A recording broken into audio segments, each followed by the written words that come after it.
근데 생각해보니까 감독님, 저는 3제 때가 괜찮았어요.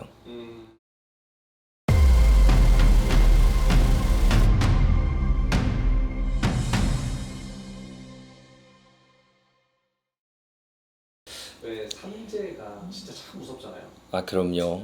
그런데 이 삼재 때 진짜 폭삭 주저앉는 사람이 있는가 반면에 삼재 때 진짜 대박이 나는 경우들도 있더라고요.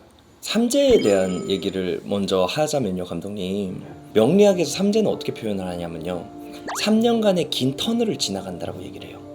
그래서 이 터널을 어떻게 지나갔냐에 따라서 나의 나머지 9년이 결정이 된다라고 얘기를 하거든요. 그래서 일단은 3제 때 나타나는 특징에 대해서 먼저 얘기해 드릴게요. 3제 때는요, 감독님, 변화가 너무 많아요.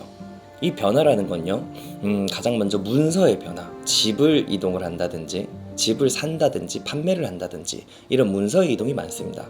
3제 때 집을 사잖아요. 그럼 평생 가는 문서를 가진다라고 얘기를 해요. 그래서 3제 때는요, 집을 사는 걸 굉장히 좋게 얘기를 해요. 근데 집을 판매를 했었을 때는요, 조금 손해를 보거나 조금 내가 좋지 않은 결론이 도달할 수가 있고요. 두 번째, 나의 배우자의 변동, 내가 만나는 사람의 변동, 내 배우자이거나 혹은 내 주변 환경들이요, 많이 급변하는 과정을 거쳐요. 3제 때 결혼을 하잖아요. 그러면은 평생 배필을 만난다는 얘기를 많이 해요. 근데 3제 때 확실히 이제 좀 애인의 변동도 많고 주변 지인들의 변동도 많아요. 그래서 이 3제 때 결혼의 형태가 아닌 내가 결혼을 앞두고 있는 사람들이 깨지는 형국도 굉장히 많거든요. 그래서 3제는 늘상 조심하라고 얘기를 하거든요. 변도령이 생각하는 3제는요, 득과실이 반드시 존재하는 구간입니다, 인생에서. 근데 생각해보니까 감독님, 저는 3제 때가 괜찮았어요. 저는 3제 때가 굉장히 불안정하고 굉장히 무언 구설도 많았고 했는데, 결론을 놓고 봤더니 3제 때 돈도 벌었고요, 3제 때 내가 좋아했던 사람도 만났고, 3제가 굉장히 좋았어요. 3제 때 힘드신 분들이 있거든요. 제 주변에도 나는 3제가 굉장히 안 좋아하시는 분들이 있는데, 이분들의 특징이요, 사주가 세요. 사주 그릇이 크거나 굉장히 큰 사업을 하거나 큰 일을 하거나 또 해외 쪽으로 일을 보시는 분들, 이제 그런 분들은 좀 대부분 사주가 강하다 그러죠. 특히 여성분들이 남자 양기의 성향을 띠고 있거나 사주가 세신 분들이요, 3제 때 환란과 풍파를 굉장히 많이 겪습니다. 3제라는 거는요, 감독님, 피해갈 수가 없는 거잖아요.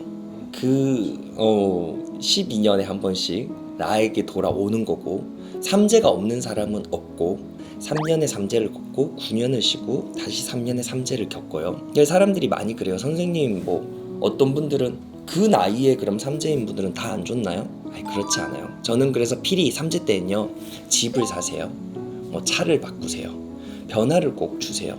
근데 그 변화 속에서 내가 잘 될 수 있는 변화를 주지 못 되는 변화를 주지 마세요라고 얘기하거든요. 예를 들면 못 되는 변화가 어떤 거냐면요, 감독님, 3제 때 직종을 바꾸신 분들 전 잘 되는 거 한 번도 못 봤어요. 내가 3제 때 직종을 바꿔야지, 하던 일 자체를 바꿀 거야 했던 분들은요, 반드시 안 좋은 결론이 나더라고요. 또한 3제 때 관제가 있거나 구설이 있으신 분들이 있거든요. 직장의 구설, 또 어떠한 법적인 문제가 있으신 분들은요, 이게 똘똘 묶여요. 그래서 이 3제 때 특히 법적인 문제가 있으신 분들은 잘 피해가지 못해요. 반드시 안 좋은 결론에 도달을 하거든요. 3제라는 건 전 이렇게 생각해요. 나쁜 결론에 도달을 하는 게 아니고, 좋은 결론이 됐든 나쁜 결론이 됐든 이 3제가 지나간 다음에 반드시 결론은 나요. 그래서 이 결론에 도달하기 위해서 3년간의 수련의 과정이라고 생각을 하거든요. 그래서 여러분, 3제라고 무조건 두려워하지 말았으면 좋겠어요. 하지만 3제라는 건 긴 터널을 지나가는 순간이기 때문에 반드시 어떠한 조력자인 선생님들, 무속인이나 철학관이나 나의 인생을 읽어주는 사람과 상담은 반드시 필요한 것 같아요. 내담하셔서 충분히 상담하신다라면 좋은 인생을 사실 수 있을 것 같습니다. 그래서 3제에 대해서 오늘은 얘기해봤어요. 다음에도 또 좋은 얘기로 올게요. 감사합니다.